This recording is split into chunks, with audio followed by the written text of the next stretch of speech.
FM vous retrouve pour une première, celle de sport à la une, au cœur de ce magazine du foot national, international, de la lutte, du basket et j'en passe. Alors, au sommaire ce soir, la Liga sénégalaise, le chassé-croisé se poursuit à la tête du championnat, le Port s'incline devant le Giraffe. Dans le même temps, l'AS Pikine bat l'Olympique de Ngor 4-0. Pikinois et Wakamois sont co-leader. L'autre belle opération étant à mettre au compte de Wakam, vainqueur hier de Niaritali. Et puis Sénégal-Mali, la rencontre amicale a vécu mercredi dernier à Saint-Leu-la-Forêt. Nous allons faire un bilan de Giresse depuis son arrivée à la tête de l'équipe nationale à l'aube des éliminatoires de la CAN 2015. Augustin Senghor, président de la Fédération sénégalaise de football, est notre invité du soir. Le football international également au menu de cette émission. Deux Sénégalais se sont illustrés ce week-end. Dembaba marque un doublé contre Tottenham et Pape Ibrahima Mbaye en Italie inscrit ses deux premiers buts avec Livorno. Tous les résultats des championnats européens dans Sport à la une. Le basket également au cœur de cette émission avec le choc de la 5e journée du championnat masculin. L'université Gaston Berger a pris le dessus sur UG Douane, l'AS Douane. Et puis on parlera bien sûr de lutte avec les bacs, changement d'il y a donc quelques temps et modernité apportée donc en ces nouveaux temps. Ça c'est un dossier préparé par Malal Junior Diagne. Bienvenue à tous.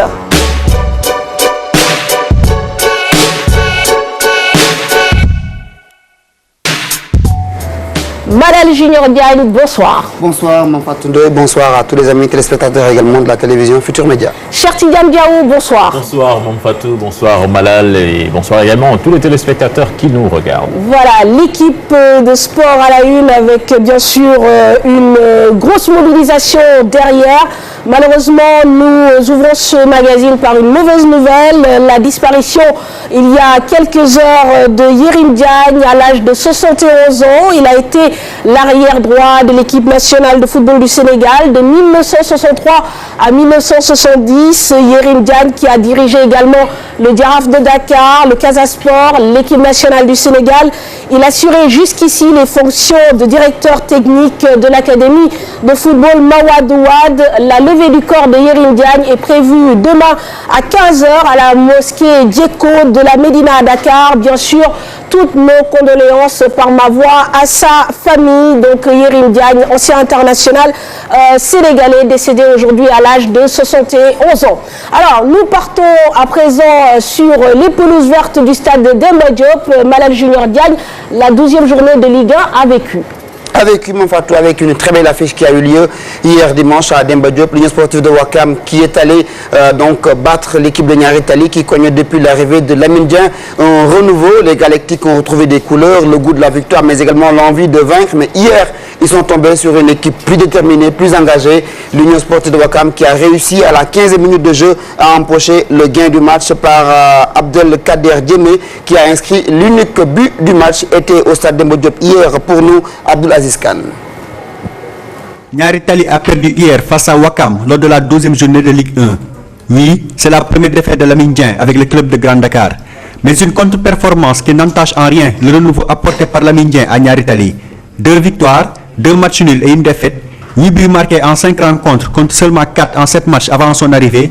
C'est le bilan chiffré de l'ancien entraîneur du Giraffe avec NGB. C'est vrai que Lamine nous a trouvé dans une situation extrêmement difficile. On a eu un début de saison très difficile. Il est venu avec son style, sa façon de ménager.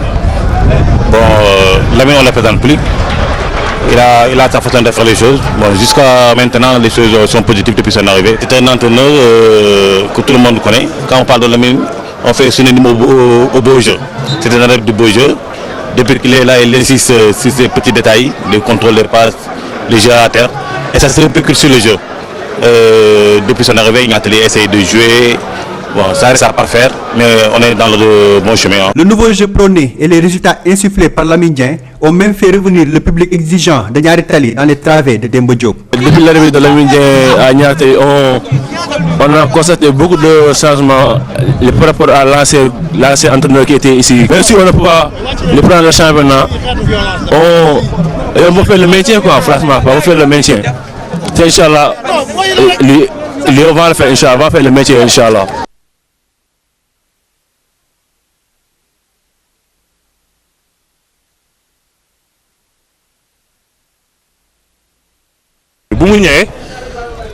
carrément. Lorsqu'il est venu, il nous a demandé qu'il avait quelque chose à faire avec ce groupe et qu'il fallait juste apporter des correctifs. Il nous a redonné confiance et motivation. On connaît tous Lamine Dieng pour son amour du beau jeu, ce qu'il nous inculque.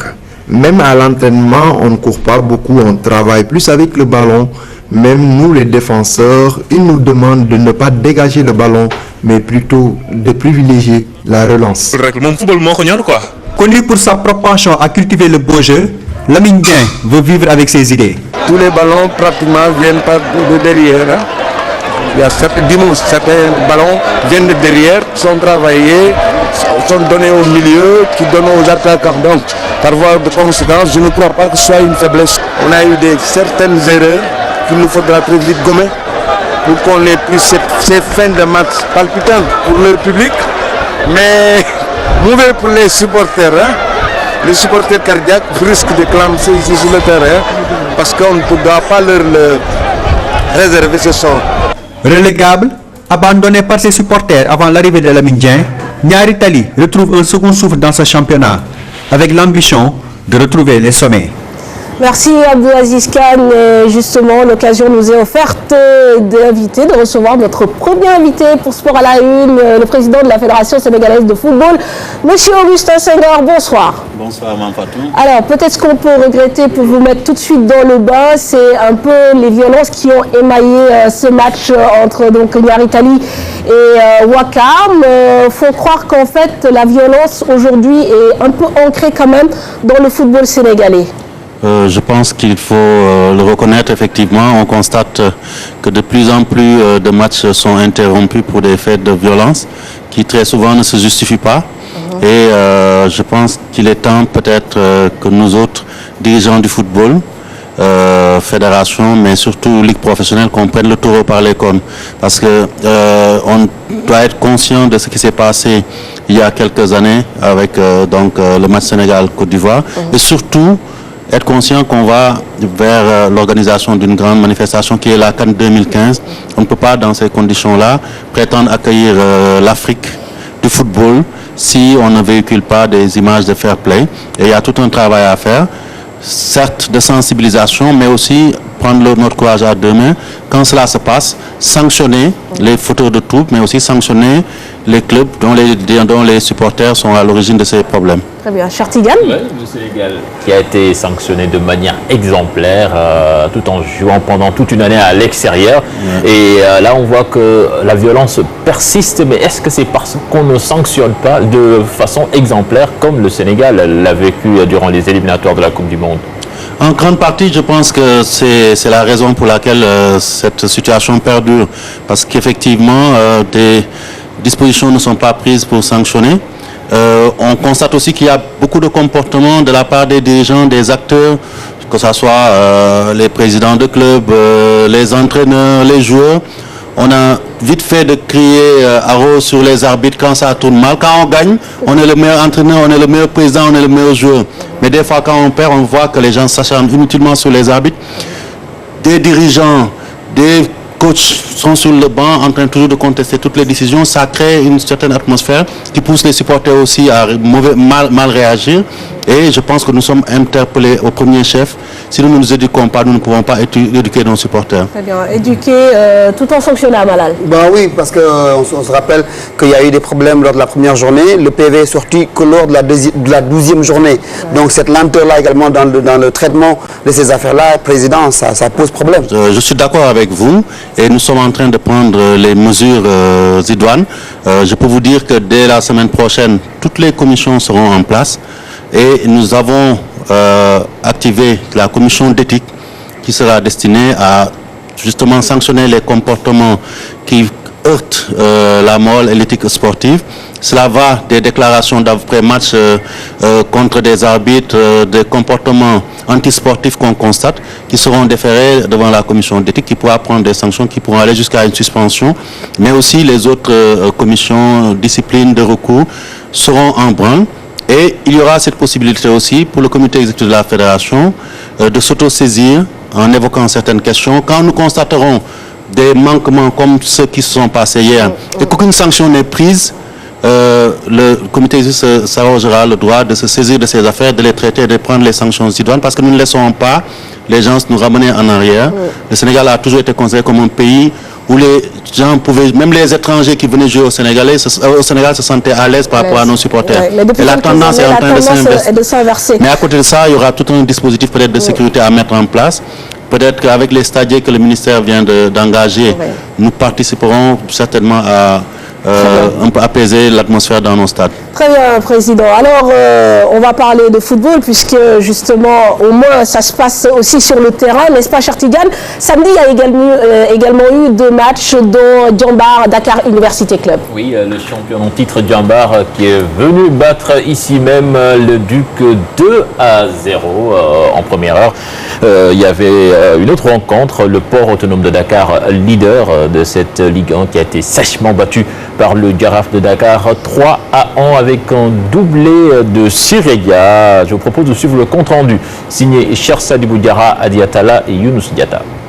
Djambar semble retrouver les vertus qui ont fait de cette équipe la championne en titre. Maîtrise collective, performance individuelle, efficacité. Les académiciens de Sali ont montré toute leur science pour venir à bout du Duc sur le score de 2-0. À cela s'ajoute une invincibilité depuis 5 journées. Ça fait 4 matchs, 3 matchs, on est 4 matchs qu'on est bien parce que même si on ne gagne pas, on ne perd pas. Et que voilà, donc je pense que si on reste sur cette série-là, ça peut nous sourire mieux. Et puis voilà, il faut continuer comme ça. Si on prend moins de 2 points par match, ça nous fera, c'est une marche pour être champion. Voilà. Mais bon, aujourd'hui, il faut savourer ces 3 points et puis préparer le derby qui va être très difficile, qui est contre chez nous. Oumar Wade en a profité pour ouvrir son compteur but depuis son retour de Lille. C'est un plaisir de marquer. C'était pas facile de rentrer, c'était plutôt difficile, mais bon, il faut se mettre dedans pour adapter le championnat sénégalais. Le président m'a fixé un objectif, voilà, de prendre le meilleur buteur ici, le championnat. Ça va pas être facile, mais bon, il faut travailler sérieux tout le temps à l'entraînement, les matchs aussi. Le choc de la journée entre Port leader jusque-là et Jaraaf a permis à ce dernier de se relancer. La bande à Siradia, auteur d'un doublé, a battu 3-1 des porteurs malchanceux. Une satisfaction pour l'entraîneur du Jaraaf. La clé, c'est mettre la vitesse, essayer de poser le ballon au sol, sortir sur les côtés et créer le déséquilibre. Ça nous a réussi. On a mis 3 buts. Une défaite qui coûte au Port sa première place du classement au profit de l'AS Pikine, alors que Djambar et Jaraaf sont en embuscade à 2 journées de la fin de la phase aller. Voilà donc pour les matchs du samedi. Alors justement, focus sur un joueur, il s'appelle Oumar Wade. Il revient de Lille, il a réintégré son équipe Djambar. Il a marqué un but également samedi. Et il espère bien sûr rééditer la performance durant les journées à venir. Oumar Wade, que nous écoutons. Oui, parce qu'Omar, on le connaît, on sait très bien ce qu'il vaut. Je pense qu'il a largement le niveau plus haut. Donc il est venu pour nous aider. En même temps, aussi faire une santé. Donc voilà, il aurait pu faire mieux en marquant 2 ou 3 buts. Mais bon, il ne faut pas faire une bouche. Je pense qu'il n'est pas encore à 100% de ses moyens. Il lui reste encore un peu de temps. Mais on va le laisser travailler et puis gagner un peu plus de sérénité et de volume de jeu pour être plus efficace. Voilà, vous l'aurez compris, c'est plutôt Boubacar Gadiaga qui s'exprimait justement sur la performance de Oumar Wade. Alors, Malalé Chertidiane ont regardé le match de Djambar. Ils ont vu également l'arrivée de ce joueur, Oumar Wade, qui était à Lille. Cher, on peut dire que justement, c'est un bienfait pour Djambar de raccueillir en fait Oumar Wade. La seule chose que je regrette, c'est qu'il soit venu après ce match contre l'Asfa Yenenga, parce que je pense que c'est un joueur qui peut apporter beaucoup à cette équipe de Djambar. Oumar Wade qui a été le buteur de la CFA de Lille il y a quelques années et qui faisait même partie de l'équipe qui a qualifié le Sénégal pour les Jeux Olympiques puisqu'il avait disputé la compétition au Maroc, la CAN des moins de 23 ans. Et maintenant, il est de retour au Bercail. Je pense qu'aussi il faut saluer son courage, le fait d'accepter de revenir et de recommencer. Bon, l'autre jour, on l'a regardé quand même, ça se voyait qu'il manquait un peu de rythme, mais quand même, son sens du placement et des fois, ses accélérations montraient clairement le potentiel qu'il a. Et moi, je pense que s'il retrouve vraiment son rythme, il peut faire très très mal dans ce championnat de Ligue 1 et un bien fou à cette équipe de Diambar. Malal, tu es, j'imagine, du même avis. Oui, parce que je l'ai vu entrer en cours de jeu et en 3-4 minutes, il a eu 4 situations de but. Il en a exploité une, il a arrêté les 3 autres. Mais c'est un garçon qui a d'abord le sens du placement, comme l'a dit Diao, mais également qui va très très vite. Il se projette très vite à l'avant et on sent qu'il a grandi, qu'il a beaucoup d'expérience sur le terrain. Il fait la différence au niveau du jeu entre lui et les joueurs locaux. On sent vraiment qu'il a un vécu. Et ce vécu-là, il le met à profit et de fort belle manière. À chaque fois qu'il y a le ballon, c'est un danger qui guette l'adversaire. Alors, Président, il y a un petit phénomène qui est en train de se mettre en place. Le retour de ces joueurs qui ne réussissent pas en Europe. On a vu le cas de Leighton Ndiaye qui est en négociation avec le Giraffe, Issaba qui vient de signer avec le Giraffe et Oumar Ouad qui n'a pas hésité puisque ça ne marchait pas avec Lille, revenir tout simplement au Bercail. Est-ce à dire que notre championnat professionnel progresse? En tout cas, ça montre simplement qu'aujourd'hui, nos joueurs qui s'exportent ont conscience qu'ils ont la possibilité de se relancer en revenant au Bercail. Et surtout que les conditions, aussi bien de jeu que peut-être les conditions de traitement sont plutôt acceptables par rapport au passé. Et ça, c'est important. Nous savons qu'on a énormément de joueurs que nous perdons quand ils quittent le Sénégal et qu'ils n'arrivent pas à percer à l'étranger, puisqu'on les perd définitivement. Et c'est peut-être un élan qu'il faudrait encourager. Tous nos joueurs qui sont disséminés dans les championnats du monde, notre coach Alain Giresse en a recensé 602, mais je suis sûr qu'il y en a plus. Si après une expérience infructueuse revenait dans notre pays, je pense que ça relèverait le niveau d'ensemble de notre football local. Très bien, malgré les retards de salaire, parce que tout n'est pas rose, évidemment, venir jouer au Sénégal. Et c'est pas propre au milieu football. C'est pas une sinéture. Le football sénégalais. Alors, à présent, on va découvrir les résultats au complet de cette 12e journée avec, comme je le disais, bien sûr, l'AS Pikine et l'US Ouakam qui font la bonne opération donc, de cette 12e journée. Les résultats au complet. Donc voilà, Diao, je te laisse faire un peu le rappel pour les téléspectateurs. Donc Port qui a été battu par Giraffe. Oui, 3-1 avec ce doublé de Siredia en but contre son camp. On a aussi cette défaite du Dakar University Club face au champion Diambar 2-0. L'AS Pikine qui étrie l'Olympique de Ngor 4-1. Je pense que ça aussi, c'est un résultat, un gros résultat qui propulse ce club en tête du classement. Et il y a ce match également entre Yego et Stade de Mbour avec la victoire du Stade de Mbour 1-0. Yego qui s'enfonce de plus en plus au fond de ce classement. Le Casasport qui se réveille face à la Linguère et puis Niaritali qui perd face à Ouakam. Donc le classement à présent, donc voilà, avec certainement les 3 premiers. Pikine, donc qui est maintenant seul en tête du classement, suivi du Port Autonome de Dakar et du Giraffe de Dakar. Merci. Donc voilà pour la Ligue 1, 12e journée. À présent, nous allons nous intéresser à l'équipe nationale du Sénégal qui a joué, vous le savez, une rencontre amicale mercredi dernier. C'était contre le Mali, score de parité, 1 but partout. Voilà, score de parité, 1 but partout, plus d'un an qu'Alain Giresse est ici au Sénégal à la tête de cette équipe nationale du Sénégal. En 9 rencontres, donc, le Sénégal a obtenu 2 victoires avec des hommes, des tactiques qui changent tout le temps. Je vous propose donc de suivre cet élément signé Cheikh Sadibou Diarra et Adi Atala. Alain Giresse, équipe nationale du Sénégal, un compagnonnage qui se cherche. Plus d'1 an après l'arrivée du sélectionneur français, ce constat et les résultats inquiètent. En effet, Alain Giresse a dirigé les Lions en 9 matchs, dont 3 en amical. Ses protégés en ont remporté 2 face aux petits poussés du Libéria et de l'Ouganda. Perdu 1 devant la Côte d'Ivoire et fait match nul 6 fois.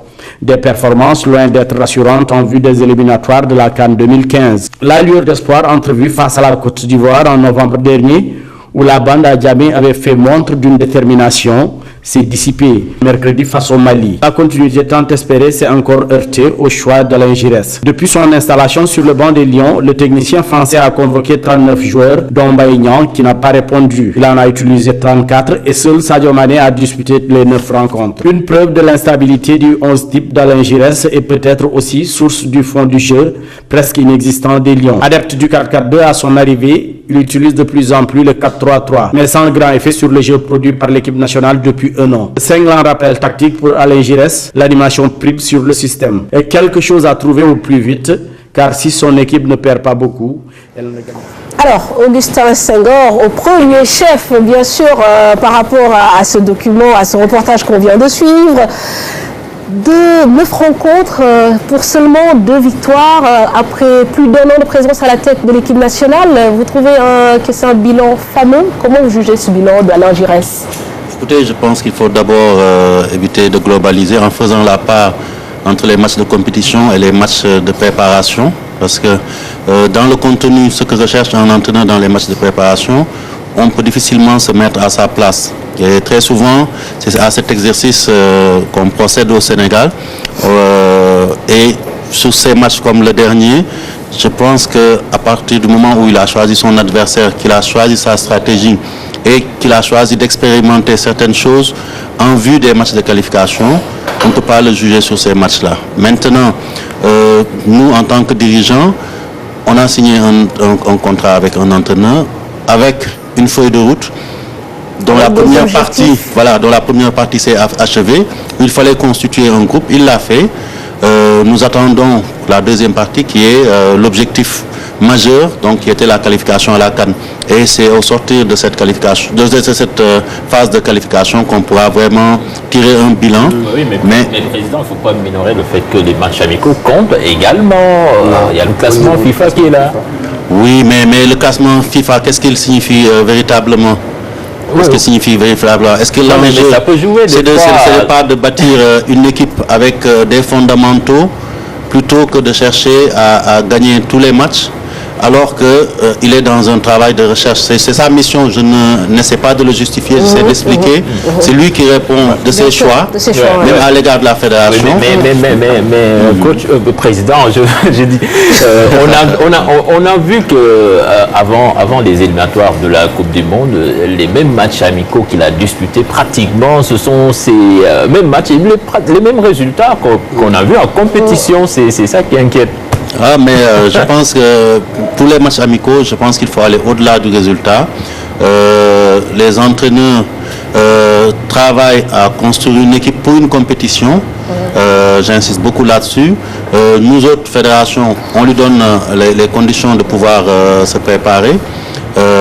Il fait son travail et nous allons l'évaluer. Donc au sortir de ce travail-là, ce sera pendant les préliminaires. Le plus important aujourd'hui, je pense qu'il a pu dégager un groupe après 1 an de travail. Ce groupe est bien là. Il va peut-être continuer à parfaire ce groupe, lui donner une âme sur le plan collectif pour nous permettre d'aborder donc dans les meilleures conditions les éliminatoires qui seront en septembre. Il a encore 1 ou 2 matchs qui lui permettront peut-être d'atteindre son objectif. Mais au regard, président, des matchs joués, est-ce que vous êtes optimiste par rapport à la suite des événements? Est-ce que le Sénégal, que vous avez vu jouer en 9 rencontres, peut se qualifier facilement à la prochaine Coupe d'Afrique des Nations de football? Écoutez, se qualifier facilement, c'est pas moi qui vais prendre ce pari-là. D'abord parce qu'il faut le savoir, nous sommes dans le chapeau 3. Donc forcément, nous aurons 2 équipes de grand calibre dans notre poule. Ce n'est pas bien pour nous, mais ce ne sera pas bien pour elles aussi, parce que nous savons qu'aujourd'hui, le Sénégal a fait du chemin. Et nous sommes une équipe qui est quand même crainte en Afrique. Mais à côté de cela, je pense qu'il a le matériau humain, qu'il a l'expérience, qu'il a eu le temps nécessaire pour pouvoir bâtir une équipe. Et j'estime qu'avec son expérience, le travail qu'il est en train de faire doit aboutir à la constitution d'un groupe de performance où il aura vraiment dégagé son équipe de base qui lui permettra de faire ses éliminatoires. Je vais rebondir là-dessus parce que pour vous reprendre, en fait, avant ce match, vous parliez de consolidation, c'est-à-dire qu'aujourd'hui, est-ce que vous n'avez pas l'impression que le temps des essais est révolu et que le temps des choix définitifs est arrivé? Parce qu'on a eu l'impression, après le match contre la Côte d'Ivoire, qu'on avait trouvé une équipe type avec laquelle on pouvait partir et construire, mais avec ce match contre le Mali, on a l'impression d'être revenu au point de départ, encore faire des essais. En fait, je ne vois pas où il y a eu des essais. Au contraire, Alain a été dans une certaine logique. Tout le monde lui a dit qu'il fallait amener des joueurs comme Diafra Sakho qui sont bons. Mais au contraire, lui, il a voulu se reposer sur le socle existant. Mais comment comprendre que Dembaba, qui n'a plus de temps de compétition... Vous pensez que Dembaba, qui est en équipe nationale depuis 2008, était venu pour faire un essai? Demba a toujours fait partie du groupe. À un moment donné, l'entraîneur ne l'a plus sélectionné. Ça aussi, c'était un choix. Je pense qu'il faut reconnaître à Alain d'avoir su prendre des décisions et de les avoir assumées. On parle d'une influence de fédéraux, justement, pour la non-sélection de Dembaba. Oui, mais il y a tellement de choses qu'on dit des fédéraux. Si on avait ce pouvoir-là. Quelle est la réalité? Mais la réalité, c'est que c'est un choix de technicien qui, à un moment donné... Purement sportif? J'estime que dans sa logique en tant qu'entraîneur, à un moment donné, il a dû faire du trancher sur le vif. Et ça s'est fait au détriment de certains joueurs, dont Dembaba, mais on peut citer aussi Bayal Sall et tant d'autres qui étaient présents très souvent et qui ne sont plus revenus sur cette campagne parce qu'il était sur une campagne et à un moment donné, il a pensé y aller avec des éléments sur qui il pouvait compter. Et très souvent, il faut qu'on concède aux entraîneurs de pouvoir jouer plus sur une complémentarité et sur des choix à faire. Parce qu'aujourd'hui, ce qu'on remarque, c'est qu'au Sénégal, à chaque fois qu'il y a un nouvel attaquant qui marque des buts en Europe, on le dit, il faut l'amener. Après, on se retrouve avec peut-être 10 attaquants, 10 avançants. Donc, il faut qu'il fasse des choix. C'est dans ce cadre-là qu'il avait, je pense, décidé de ne pas choisir Demba. Et quand il a estimé que la campagne était terminée et qu'il fallait peut-être relancer Demba, ils ont discuté tous les deux et Demba est revenu. Je pense que dans l'ensemble, même s'il n'a pas marqué, il a fait un bon retour. Donc il fait partie du groupe. Voilà. Bon, je vais aborder une question par rapport à la sélection de ces jeunes binationaux. Souvent, on voit que ici au Sénégal, c'est l'entraîneur Alain Giresse qui essaie de les démarcher. On a vu le cas de Baldé, Keita Baldé Diao qui évolue à la Lazio de Rome. Et là, on s'attendait à ce que ce soit une délégation fédérale qui aille rencontrer le jeune, ses parents. Mais là, c'est le coach qui va. Est-ce que vous adhérez à cette démarche? Écoutez, je pense que d'abord, le coach, je pense qu'il n'a même pas pu rencontrer Diao Baldé. C'était une démarche qui lui était propre, qui était dans sa stratégie. Il a planifié son travail d'aller rencontrer tous les joueurs professionnels que nous ne connaissons pas et qui sont disséminés dans les différents championnats, à la recherche certainement de l'oiseau rare qui viendrait renforcer. Il n'est pas allé voir que Diao Baldé, donc il a pu rencontrer d'autres jeunes joueurs, Lys qui est venu, et d'autres joueurs que j'ai pu découvrir grâce à Mampatou d'ailleurs lors de ses périples en Italie, comme Wabamba et tant d'autres. Mais aujourd'hui, une chose est d'aller les voir et une autre est de les convoquer forcément dans un contexte où on a déjà en principe une équipe qui est sur place ou qui est en train de se constituer. Aujourd'hui, c'est peut-être par rapport à l'avenir et dans la logique des joueurs binationaux. Très souvent, ce qu'on constate, qu'on le veuille ou non, c'est que ces joueurs observent toujours une période d'attente. Quand ils sont entre 17 et 23 ans, il n'y a rien à faire. Très souvent, qu'on le veuille ou non, ils donnent la priorité à l'équipe de France ou à l'équipe européenne. C'est seulement, on l'a vu avec le Mali, avec ce joueur de 25 ans, Bakary Sakho, que le Mali a démarché pendant des années. Et notre travail en tant que fédération, ce n'est pas d'aller marchander le choix de notre nationalité. Il faut que ça soit aussi, de notre côté, une envie forte du joueur. Parce que sinon, on aboutit à des situations où des joueurs viennent sans en avoir vraiment l'envie. Et le maillot national, au-delà des qualités du talent, c'est d'abord une affaire de cœur. Alors très bien, merci Président. Le temps file très vite. Justement, qu'en pensent les techniciens par rapport à ce bilan Malal Junior Diagne? Ils se sont prononcés d'un bilan assez mitigé.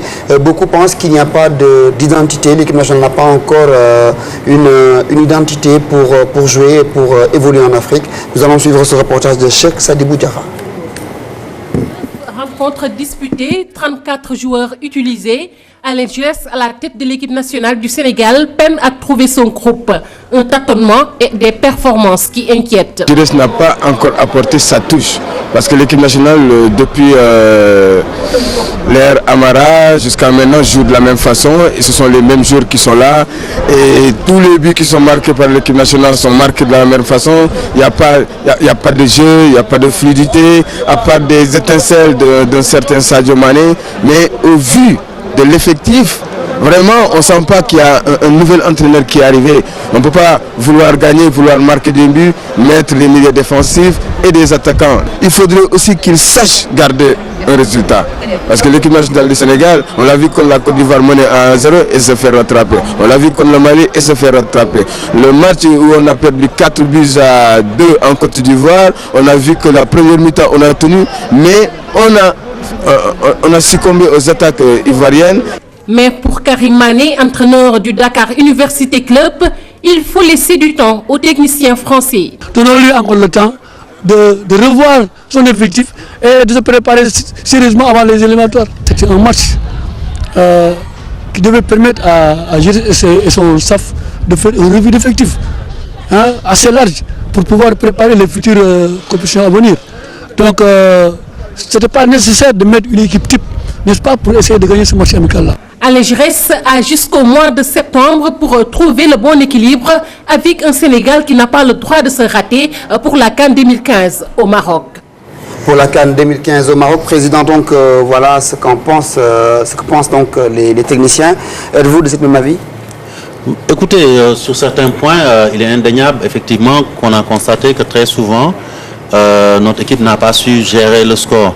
Mais peut-être qu'il faut le mettre dans le cadre de la maturation d'un groupe qui aujourd'hui apprend déjà à ne plus perdre très souvent, parce que vous ne le dites pas assez. Mais on aura perdu en 9 matchs qu'une seule fois, si je ne me trompe. Ça aussi, il faut le mettre en exergue. Maintenant, l'autre palier pour l'entraîneur et pour l'équipe, ce sera d'apprendre non seulement à mener, à continuer de mener, mais apprendre à ne pas se faire rattraper. Ça, je suis d'accord avec vous, parce que nous autres dirigeants de la fédération, nous aimerions, comme tous les Sénégalais, que sous ces matchs-là que nous tenons très souvent, qu'on ne lâche pas au bout. Mais je pense que c'est justement dans cette phase de maturation que cette étape va arriver. Gérer un score, c'est d'abord avoir un collectif bien en place et très bien huilé. Et aussi, comme je le disais, je reviens encore sur la nature des matchs amicaux où le coach a pris l'option, lui, généralement, de faire une revue de troupes. On a vu contre la Zambie, il a mis un 11 en première mi-temps, un autre 11. Et s'il avait pu le faire, je pense, sur ce match-là, n'eût été l'interdiction de l'arbitre, il l'aurait fait, lui et Kasper Zak. Donc, c'est ces options, comme je le dis. Il expérimente et on ne peut le juger que sur des matchs. Les critiques qu'on porte aujourd'hui, je préférerais qu'on puisse les analyser dans un contexte de match officiel, de compétition. Mais je crois que dans le contexte officiel également, il y a des critiques à faire. Mais on va peut-être essayer d'avancer dans le débat parce qu'il y a un aspect qui a heurté beaucoup de Sénégalais, c'est le choix du stade. Saint-Leu-la-Forêt, tout le monde est unanime, même les reporters qui étaient sur place disaient que ce stade n'est pas digne d'un match international avec 2 grosses équipes de l'Afrique de l'Ouest comme le Mali et le Sénégal. Comment vous vous êtes retrouvés finalement dans ce stade, Saint-Leu-la-Forêt? Écoutez, je suis surpris parce que c'est peut-être notre faute d'avoir pu faire diffuser en direct ce match à la télé. Parce que, parce que c'est le 3e match que le Sénégal joue. On a joué là-bas contre la Guinée, on a joué là-bas contre la Zambie. Et vous n'avez jamais pensé à changer de personne n'a trouvé à redire. Cette fois-ci, parce que le match est sorti en direct, les gens s'émeuvent. Mais ce qui est important, c'est que la pelouse, même s'il avait plu, n'était pas de mauvaise qualité. Par rapport au terrain que nous avons l'habitude de fréquenter en Afrique. Et ne serait-ce que sous cet angle-là, c'est important que nos joueurs sachent s'adapter à des conditions de compétition difficiles. Ce n'est pas tout le temps qu'on jouera en France ou au Maroc. Quand vous allez dans d'autres pays d'Afrique au sud du Sahara, c'est des terrains en mauvais état. Ensuite, le public qu'on accueille généralement dans ces stades-là ne dépasse pas la capacité du stade de Saint-Leu. Même si nous convenons que il y a des possibilités de jouer dans des stades de meilleure qualité, de meilleur standing. Mais il ne faut pas oublier aussi qu'il il y a les conditions qui sont requises. Nous jouons en pays étranger, qui sont requises par la Fédération française, qu'on ne leur porte pas ombrage, qu'on ne choisisse pas des stades où on peut les concurrencer, qu'on puisse avoir 20 000 spectateurs, etc. Tout ça, ça entre en ligne de compte. Et il y a aussi l'aspect coût. Quand nos fédérations, je pense que c'est surtout quand nos fédérations auront les moyens d'aller louer des grands stades qui coûtent très cher et que nos États seront prêts à nous accompagner, nous ne nous gênerons pas parce que tout ce que l'on cherche, nous, c'est de jouer dans les meilleures conditions de performance, c'est clair. Alors, Président, vous l'avez évoqué tout à l'heure, vous avez choisi de diffuser ce match et accorder la retransmission à 4 chaînes de télévision. Pourquoi avoir choisi une telle démarche? Écoutez, la première raison, c'est que nous nous battons de plus en plus pour faire en sorte, on a conscience que depuis 1 an et demi, les Sénégalais sont sevrés de leur équipe nationale. Donc, c'est nous battre pour faire en sorte que, où qu'on puisse jouer, que les Sénégalais puissent voir leur équipe, voir son évolution, se faire un jugement clair de la progression ou non de leur équipe. Il y a aussi le fait que, effectivement, nous sommes en train de nous redéployer au plan de la communication, du marketing. Je dois le dire, il y a eu quelques problèmes avec notre partenaire habituel qui n'a pas pu sortir le match contre la Zambie et aussi d'autres problèmes liés au championnat local. Et nous sommes engagés à faire en sorte que, je dirais, relancer la concurrence, mettre les images à la disposition de toutes les télés. Et pour nous, aujourd'hui, c'est une ouverture. Nous sommes en train de travailler avec la commission. Mais vous allez rester dans la même démarche ou c'était juste un coup peut-être ponctuel? Est-ce que vous allez rester dans la même démarche afin que les retransmissions de matchs soient accessibles à tous les publics et à toutes les chaînes de télévision? Accessible à tous les publics, oui. Mais le jour où on arrive à fidéliser une chaîne de télé qui est prête à mettre les moyens, parce que le but, c'est pouvoir quand même engranger les moyens de notre politique, c'est ça le plus important. On a une nouvelle démarche de communication. Tant que les télés, comme ça a été le cas cette fois-ci, sont prêtes à contribuer pour pouvoir avoir les images, on leur donnera. Mais le jour où on s'entend avec une chaîne qui est prête à investir vraiment dans le football et dans l'équipe nationale, et si nous signons un contrat d'exclusivité, comme c'était le cas avec la RTS, donc nous continuerons dans cette voie. Mais je pense que le plus important, c'est qu'aujourd'hui, avec ces chaînes de télé, on commence une nouvelle ère qui consistera à trouver les moyens de production des matchs, le mettre à disposition à des conditions à arrêter parce que, comme je l'ai dit, pour pouvoir mener notre politique, même par rapport à l'équipe nationale, il faut qu'on puisse investir et c'est les droits télé qui peuvent nous le permettre. Mais Président, est-ce que vous ne pensez pas, par exemple, trouver un terrain d'entente avec une télévision privée, mais en baissant un peu le prix que vous demandez, puisque c'est du gagnant-gagnant. Vous avez la visibilité, la chaîne a les images et c'est le peuple qui gagne. Si vous montez la barre très haut, ça va être compliqué.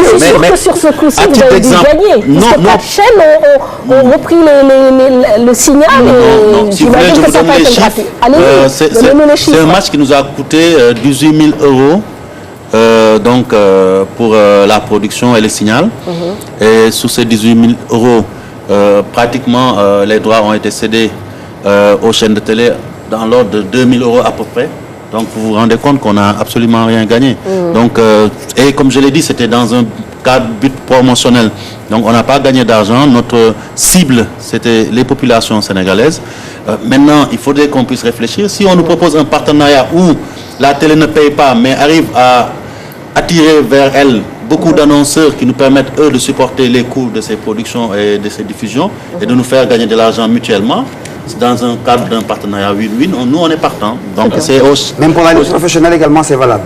Mais c'est valable. Je pense qu'on est en train de tout revoir à partir du moment où, à un moment donné, notre partenaire habituel a décidé de ne plus diffuser les matchs de la Ligue professionnelle. Alors que pour nous, contrairement à ce que beaucoup de Sénégalais pensent, le football local occupe une place de choix. Cette visibilité qui lui était offerte, on ne peut pas y renoncer parce que ce serait tuer dans l'œuf les efforts qu'on a fait pendant 5 ans pour faire vivre aujourd'hui ce football. Et j'ai été très satisfait de voir qu'il y a quelque temps, une chaîne de télé privée a montré un match. Hier, c'était une autre. Demain, peut-être, ce sera vous. Si on est partant parce que... Avec plaisir. Et ça permet aussi, comme hier, mis à part les incidents, de voir qu'au Sénégal, quand même, sur le match d'hier, on a vu que les joueurs offrent du beau spectacle de temps à autre. Et c'est ça qui va faire avancer. Donc les médias premiers partenaires, en fait, du développement du football. C'est réellement ça. C'est le cas en France, entre TF1 et l'équipe nationale de France. C'est comme ça que cela se passe. Et moi, je pense que l'équipe nationale du Sénégal, je ne vois pas de produit plus vendeur que cette équipe nationale, que les Lions du Sénégal. Bon, si elle gagne. Hein. Même si elle ne gagne. Mais je pense que c'est justement, des fois, on oublie que on ne gagne pas à partir de rien. C'est-à-dire aujourd'hui, sans les moyens dont la fédération a besoin pour mener sa politique. Aujourd'hui, nous dépendons sur ces matchs-là de l'État. Ça nous empêche de pouvoir faire de l'anticipation et de la planification. Jusqu'à des fois un mois, on ne sait pas si on va jouer ou non parce qu'il faut trouver les budgets et on ne sait pas si l'État va suivre. En ayant des partenaires télé, en ayant une politique de marketing plus ardu, comme on est en train de le faire, et vous vous en rendez compte, parce que pas plus tard que ce matin, on a pu signer avec des partenaires qui viennent de plus en plus. Donc, ils ont une vision positive de l'équipe nationale. Président, justement, cette vision positive, vous-même, vous ne la montrez pas. Aujourd'hui, l'équipe nationale du Sénégal, il n'y a pas une boutique où on peut aller acheter des maillots de l'équipe nationale du Sénégal. Vous avez un équipementier. Comment ça s'explique? L'équipe du Sénégal avec des Dembaba, des Papis Demba Cissé, même s'ils ne marquent pas avec l'équipe nationale, ils sont connus sur le plan mondial, mais il n'y a aucune entité où tu peux trouver des produits de l'équipe nationale du Sénégal. Oui, Mme Fatou, moi, je suis parfaitement d'accord avec vous. Il se trouve que cette boutique n'existe pas depuis plus de 10 ans. Et je dois vous dire que... Mais nous sommes en train de régler. Vous savez, aujourd'hui, nous sommes dans un grand chantier. Vous avez dû voir qu'on a lancé un appel à la candidature pour avoir un chef de département marketing et sponsoring, un chef de département financier. Nous sommes en train de discuter avec Puma et Puma a accepté d'augmenter sa dotation qui était d'une valeur de 500 000 € uniquement pour des équipements de compétition, mais maintenant ce sera porté à 700 000 pour qu'on puisse ouvrir une boutique sur place, mais aussi faire des articles de merchandising qu'on va commercialiser. Mais le chantier est tellement vaste que aujourd'hui, la fédération n'a pas pu tout faire en même temps et nous sommes en train du travail, vous vous en rendrez compte. C'est une lame de fond et quand le travail sera fait, vous vous rendrez compte. Et comme je vous le disais, avec aujourd'hui des groupes sénégalais comme le groupe CSRM qui a accepté de nous mettre à disposition des véhicules dans le cadre d'un contrat. Non mais je suis d'accord, mais vous me demandez ce qu'on fait, je vous montre qu'on travaille. Ils ont accepté de nous faire, de donner 4 véhicules parce que pendant longtemps, avant que nous on achète le deuxième bus, on était obligé sur chaque match de louer à 250 000 francs la journée un bus pour mettre nos équipes nationales ou mettre les équipes nationales visiteuses. Donc c'est assez coûteux. Tout ça, on est en train d'amortir. Sans parler du centre qui nous permet aujourd'hui de regrouper nos joueurs sans que l'État dépense et que nous on dépasse le moins possible. Il y a des efforts qui sont faits. Et c'est cette lame de fond-là, je pense, quand toutes les conditions seront réunies, qui permettra à l'équipe nationale de gagner. Parce que pendant très longtemps, nous au Sénégal, on a voulu gagner, avoir une équipe qui plastronne, alors qu'en bas, il n'y a rien. Très bien. Donc c'est un problème. Merci, Président. Alors, cher, le temps vraiment file à une allure très intense. Parler de la CAN, peut-être rapidement, oui, madame. Oui, c'était juste ça. Oui. Et moi, c'était par rapport à la préparation de cette CAN junior, parce qu'il y a quelques temps de cela, notre équipe nationale a voyagé au Mali en bus. Est-ce que vous trouvez que, Président, que c'est sérieux pour une préparation de Coupe d'Afrique des Nations? D'abord, c'était pas dans le cadre de la préparation. C'est une invitation qui relevait quand même, je pense que le football, justement, parce que ça intéresse tout le monde, a une dimension qui est politique et diplomatique. À un moment donné, ça je peux me permettre de le dire, je pense que le ministre et l'État du Sénégal ne m'en voudront pas. L'État malien a souhaité organiser un tournoi, je pense, de la paix, de l'amitié pour vraiment essayer de consolider les relations après cette période de guerre. Et au dernier moment, ils ont tenu à ce que l'équipe nationale de football soit là. Je peux vous dire d'emblée que nous n'étions pas partants. Et il a fallu parer au plus pressé. Et le seul moyen de transport qui était disponible pour l'État, malheureusement, c'était un bus, où il y avait certes les joueurs de football, mais aussi d'autres disciplines, et on n'en parle pas. Et je pense que c'est important que de temps à autre, j'ai vu qu'Aliou d'ailleurs a communiqué là-dessus, que nos joueurs, on leur donne d'autres valeurs que des valeurs simplement de confort, de privilèges par rapport à l'équipe nationale. L'équipe nationale, c'est être un porte-étendard de son pays. Des fois, il y a des sacrifices à faire, même si cette compétition n'avait qu'un caractère politique et diplomatique. Ça, je vous le conseille. Merci. Donc, malheureusement, on est obligé d'avancer quand même parce que on va aussi parler des championnats européens avec donc tout ce qui s'est passé un peu durant le week-end. Cher, on va commencer par la France avec la 28e journée. Le PSG qui caracole en tête du classement. Lille qui reprend du poil de la bête et Marseille qui voit le podium s'éloigner, n'est-ce pas? Voilà, cette 28e journée marquée par cette victoire du PSG en déplacement sur la pelouse de Bastia, 3-0 avec un doublé de Lavezzi et l'OM qui perd à domicile face à Nice, Guingamp qui perd face à Evian 1-0, Monaco, Sochaux 2-1 pour les Monégasques, Nantes, Ajaccio 2 buts partout avec cette blessure de Papi Djilabodji éloigné des terrains pour un mois, et puis Toulouse-Reims 3-2, VA à Valenciennes, Rennes 2-1 et Bordeaux qui s'incline à domicile 2-1 face à Lyon avec un but signé Henri Saivet. Voilà, Henri Saivet qui marque 3 buts en 4 journées. Il reprend donc vraiment une forme de croisière. Alors en Espagne, cher Tidiane, 4 points séparent le Real du Barça, battu samedi par Valladolid. C'est forcément ce qu'il faut retenir à l'issue de cette 27e journée. Oui, à 2 semaines du Classico, le Real Madrid qui prend ses aises face au rival catalan. Donc Barça qui perd en déplacement à Valladolid 1-0 le lendemain. Madrid qui s'impose largement face à l'Éventé de Pape Couligue pour 3-0. On notera également la victoire de l'Atlético Madrid en déplacement sur la pelouse du Celta Vigo 2-0. Grenade de Villarreal 2-0. Espagnol qui bat Elche 3-1.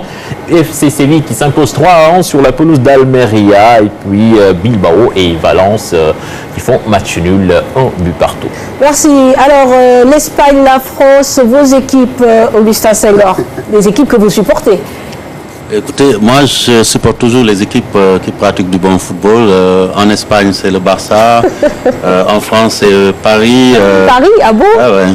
Manchester United en Angleterre. Donc, et je peux continuer, vous verrez que c'est toujours les équipes qui jouent le bon football. Voilà. Paris pratique du beau football parce que Paris peut-être a de l'argent, non? De l'argent et des bons joueurs aussi pour jouer du beau football. Merci, Président. Alors, Malal, on va parler à présent du calcio, l'Italie avec la Juventus de Turin qui fait la course en tête. Donc, 27e journée du calcio. La vieille dame est toujours leader avec 72 points, suivi de l'AS Roma 3e.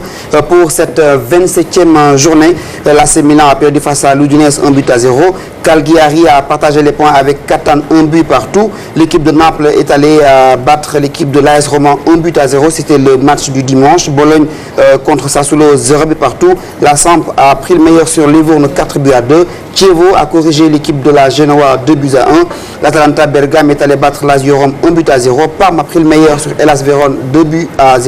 Et l'équipe de l'Inter de Milan a retrouvé des couleurs face à Torino 1-0. La Juve de Paul Pogba a une fois de plus gagné face à l'équipe de la Fiorentina, score 1-0. La Juve qui est plus que jamais leader avec donc 72 points en tête du calcio italien. Avec l'AS Roma qui est deuxième, n'est-ce pas, avec 58 points, troisième Naples avec donc 55 points et puis au bas du tableau Catane, Sassuolo et Livorno justement où notre joueur dont parlait il y a quelques instants donc le président Papa Ibrahima Mbaye a marqué ses 2 premiers buts sous les couleurs de Livorno. Alors là aussi un sport à la une essaie d'aller à la rencontre de ces joueurs qui ont fait de belles performances durant le week-end. Papa Ibrahima Mbaye, bonsoir.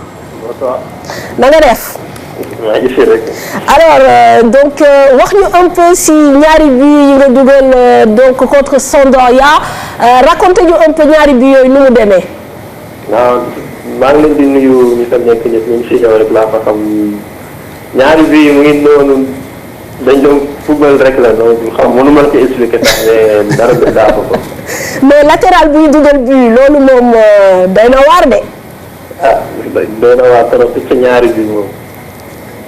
mais donc dis-moi aujourd'hui avec Livorno comment ça se passe nan nga nekkee foofu parce que dugal nga ñaari but mais dañ leen gagné ñeenti bal ci ñaar. oui ça se passe plutôt bien alhamdulilah ñu ngi góorgóorlu bu baax. démb malgré 2 buts yi ma dugal dañu gagné mais bon championnat bi jeexagul dinañ continuer pour gagner les prochains matchs et faire de bons matchs. waaw Pape Ibrahima Mame Fatou sax sànq bi ngi lay wax latéral mais si je me souviens bien yow en tant que défenseur central lañ la formé nga dem Livourne ñu yóbbu la ci côté bi yow nan nga vivre loolu plus nga ko jàppee ci yow wala. non plus la parce que de toute façon je suis jeune am naa temps wu jàng de toute façon jàng rek la tey ma joué latéral ma joué milieu de terrain ma joué défenseur central l'essentiel c'est mooy naa joué pour am expérience. ndax xel mi mu ngi ci équipe nationale Sénégal ak ndax jot nga may contact ak Alain Giresse entraîneur bi nga xam ni dafa nekkoon tournée ci fan yii la passé ci Europe. waaw ni ko président fédération mi ngi toog Augustin il est là. non man équipe nationale. man Sénégal je préfère ne pas parler d'équipe nationale je préfère jouer ici de toute façon bu nekkee comme ni ma ko waxee woon rek tout ça dépend lépp ci man li may def sama club équipe nationale rêve la ci man mais je préfère ne pas y parler je préfère jouer je préfère faire les trucs et ne pas parler. Très bien, travailler et après récolter. Merci Papa Ibrahima Mbaye qu'on joignait depuis Livorno, on le rappelle, qui a marqué un doublé durant ce week-end.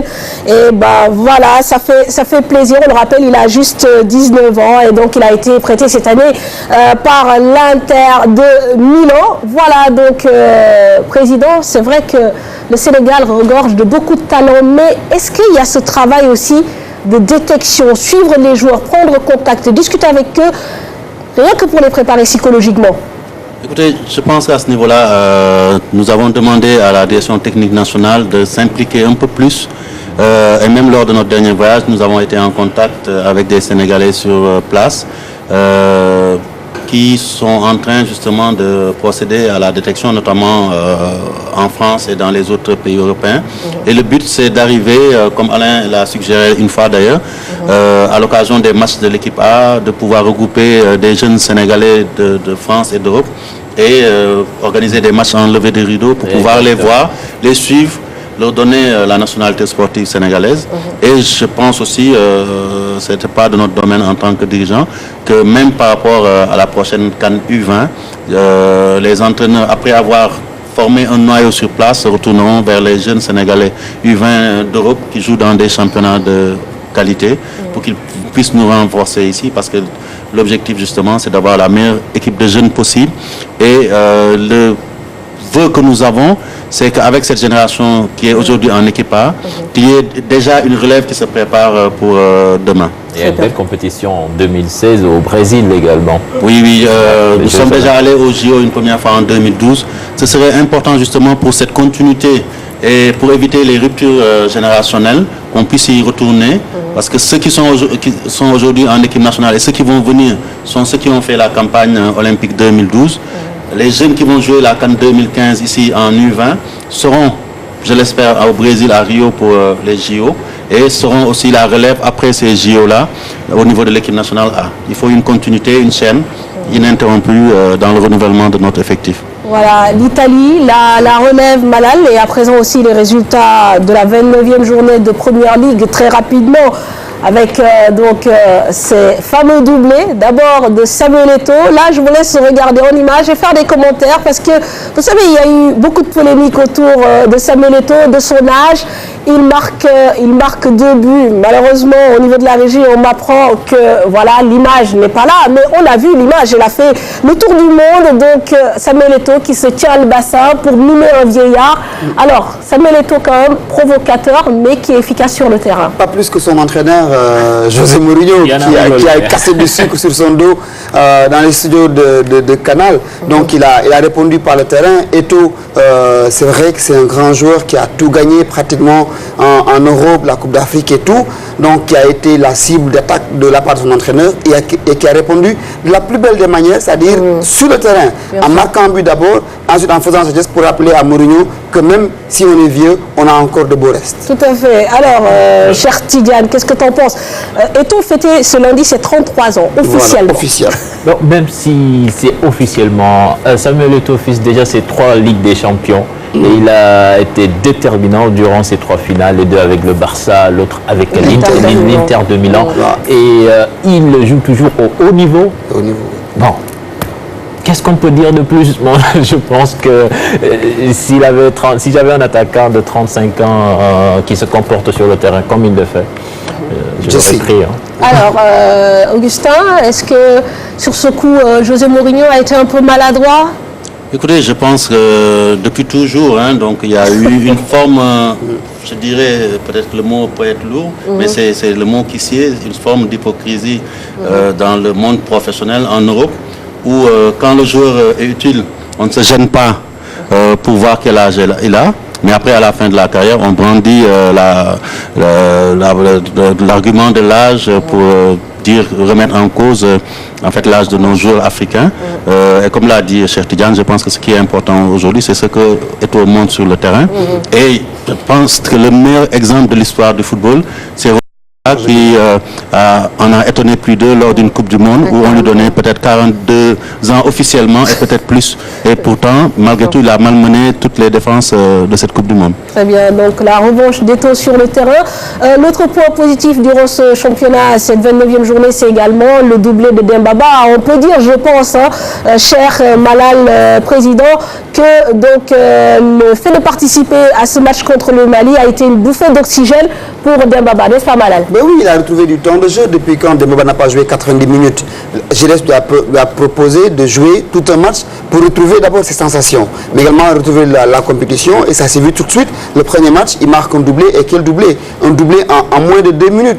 Donc ça a permis à Dembaba de pouvoir se relancer. Espérons que cela va venir, puisque l'autre est blessé. Torres est blessé. Donc il reste ce duo Eto'o-Dembaba. Espérons que Mourinho va lui donner plus de temps de jeu pour qu'il puisse s'exprimer. Tout à fait. Alors, cher? Moi, je pense que Demba, il n'a jamais été mauvais avec Mourinho. Même le peu de matchs qu'il a joué avec lui en Ligue des Champions, il a marqué. Peut-être aux entraînements qu'il ne joue pas bien, c'est pourquoi il ne le met pas sur le terrain. Mais je pense qu'il a été victime du système de Mourinho qui joue souvent avec une seule pointe en attaque. Et à Chelsea, il y en a au moins 3 qui sont sur le banc de touche. Bon, moi, je pense que il faut qu'il soit patient. Et des gens quand même se sont offusqués de sa non-sélection, de sa sélection en équipe nationale parce qu'il ne jouait pas en club.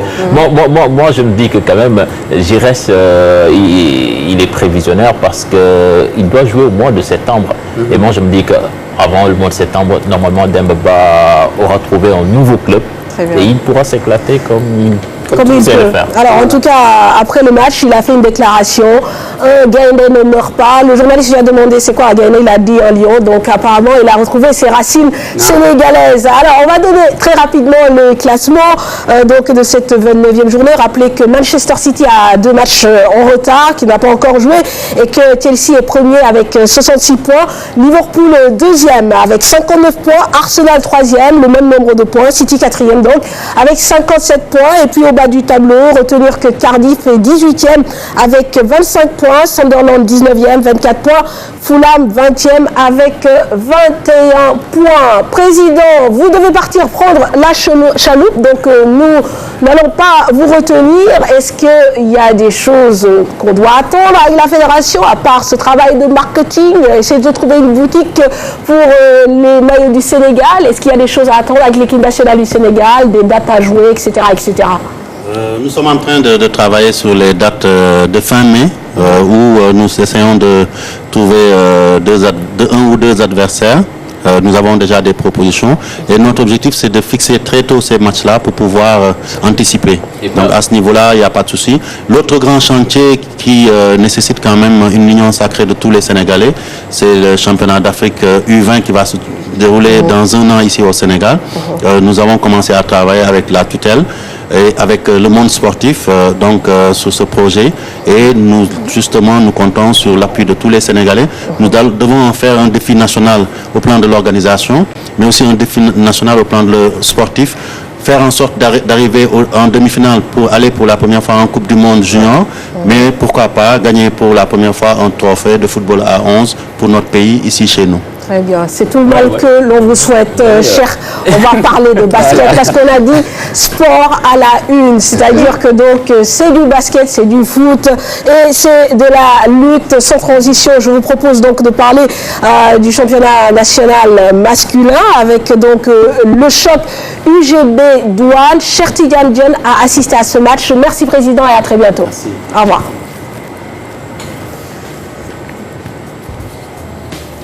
Et on n'est pas là.